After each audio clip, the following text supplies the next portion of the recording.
మొటిమల సమస్యతో బాధపడుతున్నారా? ఇప్పుడు లేజర్ చికిత్సతో ట్రీట్మెంట్ రేంజ్ హాస్పిటల్స్ లో శాశ్వత పరిష్కారం. ఇప్పుడే సంప్రదించండి. ఎలా అనిపిస్తుంది ఆదిత్య త్రిశూల్ రీ-రిలీజ్? చాలా హ్యాపీగా ఉందండి. మా ఆరాధ్య కథానాయకుడు నరసింహం నందమూరి బాలకృష్ణ గారు నటించిన ఆదిత్య 369 ఎప్పుడో చిన్నప్పుడు చూసాము.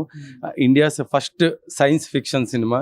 అండ్ చిన్నప్పటి నుంచి ఆ సినిమా మీద ఉన్న ఇంట్రెస్ట్ వేరు. ఒక ఆదిత్య 369 కానివ్వండి, ఒక భైరవ దీపం కానివ్వండి, అంటే కొత్తదనం చూపించాలి అనే పట్టుదలతోటి, కృషితోటి బాలకృష్ణ గారు చేసిన ప్రయత్నం అప్పట్లో తెలుగు ప్రేక్షకులు ఎంతగానో ఆదరించారు. అండ్ ఈ సినిమా, ఈ ఆదిత్య 369 అనే సినిమా ఇప్పటికీ కొత్తగానే ఉంటుందండి. అంటే దాంట్లో ఉన్న కాన్సెప్ట్ టైం ట్రావెలింగ్, మనం పాస్ట్కి ట్రావెల్ చేస్తారు అండ్ ఫ్యూచర్కి కూడా ట్రావెల్ చేస్తారు. అండ్ ఇప్పుడే మార్నింగ్ షో అయిందండి భ్రమరాంబ థియేటర్లో.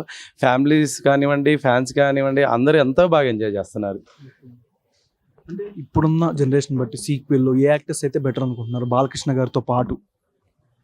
యాజ్ ఎ బాలయ్య బాబు అభిమాని మేము మళ్ళీ బాలయ్య బాబు తీస్తేనే బాగుంటుంది అనుకుంటున్నాం అన్డౌటెడ్లీ. ఆయనతో పాటు స్క్రీన్ షేరింగ్ కొంతమంది యాక్టర్స్ ఆల్రెడీ మన ప్రీ రిలీజ్ ఫంక్షన్లో సంగీతం శ్రీనివాసరావు గారు వీడియో ప్లే చేశారండి. శ్రీకృష్ణదేవరాయల క్యారెక్టర్ అని అనుకున్నప్పుడు వచ్చిన first name and last name కూడా నందమూరి బాలకృష్ణ గారు. దాంట్లో మేము వేరే ఒకళ్ళని ఊహించుకోలేము.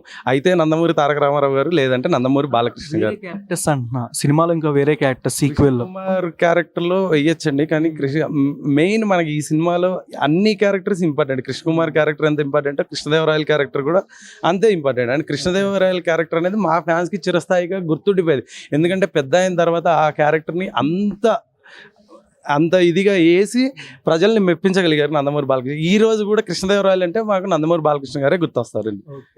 ఇప్పుడు అంటే బాలకృష్ణ గారిది ఏ మూవీ ఇంకా రీ రిలీజ్ అయితే బెటర్ అనుకుంటున్నారు మీరు? మేము ప్రతి సినిమా రీ రిలీజ్ అవ్వాలని భైరవ దీపం కోసం వెయిట్ చేస్తున్నాం. భైరవ దీపం అండి. సమరసింహారెడ్డి రీ రిలీజ్ చేసుకున్నాం, నరసింహనాయుడు చూసుకున్నాం, చెన్నకేశ్వర రెడ్డి చూసుకున్నాం. ఒకటి మెల్లిగా భైరవ దీపం అయితే బాగుంటది. నేను లక్ష్మీ నరసింహ కోసం వెయిటింగ్. లక్ష్మీ నరసింహ ఒక పేరు డైలాగ్ అదిరిపోద్ది, ఎరగదీసేస్తుంది సినిమా. దానికోసం వెయిటింగ్. యాజ్ ఏ ఫ్యాన్గా మీకు ఈరోజు ఎంత హ్యాపీగా అనిపిస్తుంది? ఫ్యామిలీతో కానీ మీరు సినిమా చూడడం కానీ, మళ్ళీ ఆఫ్టర్ చాలా ఇయర్స్ తర్వాత మళ్ళీ చూస్తున్నారు. 9:45 షోకి అందరం ఫ్యామిలీస్ తో అందరం ప్లాన్ చేసుకున్నామండి. టీం అంతా కూడా ఫ్యామిలీస్ తో ప్లాన్ చేసుకున్నాం. మా పిల్లలకు కూడా చూపించాలి. ఇప్పుడు మేము పిల్లలుగా ఉన్నప్పుడు చూసాం, ఇప్పుడు మేము చిన్నప్పుడు చూసినంత ఉన్నారు. ఇప్పుడు మా పిల్లలకు మేము సినిమాలు చూసాం. అందుకే వాళ్ళు తీసుకొచ్చాను స్పెషల్గా. అంటే 87 నా డేట్ ఆఫ్ బర్త్, 91 ఇది రిలీజ్. ఆ టైంలో థియేటర్లో చూద్దామంటే మన ఏజ్ అవ్వలేదు. టీవీలో చూసిందే, నేను చూసిన ఎక్స్పీరియన్స్ ఇప్పుడు మా బాబు చూపిద్దామని తీసుకొచ్చాను. చూసావు సినిమా ఇంతకుముందు టీవీలో? ఎలా అనిపించింది? డైలాగ్ చెప్పు సినిమా. జై బాలయ్య. ఓకే, ఇప్పుడు వచ్చిన సినిమాలు బాలకృష్ణలో ఏ సినిమా బాగా నీకు ఇష్టం? నువ్వు చూసిన వరకు ఇప్పుడు వచ్చే మూవీస్ కానీ రీసెంట్ బాలకృష్ణ సినిమాలో బాలకృష్ణ డాకుమార్.